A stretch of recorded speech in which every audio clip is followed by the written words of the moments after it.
Hello बच्चों, let's read this question. So this question says, when 1 Newton force act on a 1 kg body that is able to move freely, then the body receives. ठीक है, तो body पर देखिए आपका क्या लगेगा वो आपको यहाँ पर बताना है। ठीक है, तो चलिए बच्चों इस क्वेश्चन का की कॉन्सेप्ट आप फोर्स लिख लीजिए। क्या लिख लीजिए? आपका फोर्स, क्योंकि क्वेश्चन में हमें गिवन कर रखे कि 1 न्यूटन का आपका फोर्स वगैरह है 1 kg के ऑब्जेक्ट पर।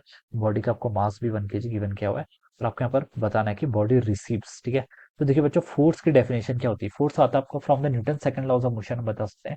फोर्स आपका rate of change of momentum के इक्वल होता है, जिसको हम मास टाइम्स एक्सेलरेशन लिख सकते हैं। दिस इज माय फोर्स, ये क्या हो जाएगा? मेरा फोर्स हो जाएगा। ठीक है, और अगर मैं मैग्नीट्यूड वाले पार्ट में लिखूं तो फोर्स को मैं सिंपली मास इंटू एक्सेलरेशन ऐसे भी लिख सकता हूँ। ठीक है, फोर्स का मैग्नीट्यूड किसके इक्वल होगा? मास इंटू एक्सेलरेशन का मैग्नीट्यूड। ठीक है, अब बच्चों देखिए हमें बोल रखा है कि एक 1 न्यूटन का फोर्स लग रहा है। ठीक है, तो फोर्स आपका कितना है? 1 न्यूटन का। ठीक है, किससे पर? 1 kg का ऑब्जेक्ट है कोई, इंटू कितना हो जाएगा? आपका एक्सेलरेशन हो जाएगा। ठीक है, तो यहाँ से एक्सेलरेशन का मैग्नीट्यूड देखिए 1 न्यूटन बाई 1 kg करूंगा तो आपका 1 मीटर पर सेकंड स्क्वायर के इक्वल हो जाएगा। So this is the acceleration. तो आपके ऑब्जेक्ट का एक्सेलरेशन आपको यहाँ पर पता चल गया। ठीक है, तो बॉडी पर क्या करेगा? 1 मीटर पर सेकंड स्क्वायर का एक्सेलरेशन आएगा, तो ये स्टेटमेंट होगा। ठीक है, अब देखिए ए स्टेटमेंट पे लिखा है कि आपका then the body received a option speed of 1 meter पर second square. This is incorrect, speed नहीं एक्सेलरेशन आएगा। ठीक है, और यूनिट भी गिवन गलत, देखिए स्पीड की यूनिट मीटर पर सेकंड होती है, तो यूनिट बाई डी भी आपका ही क्या है? इनकरेक्ट है, तो statement wrong.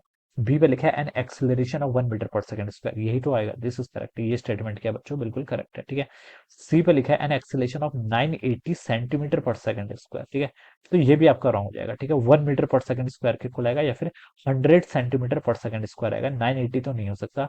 This is also incorrect.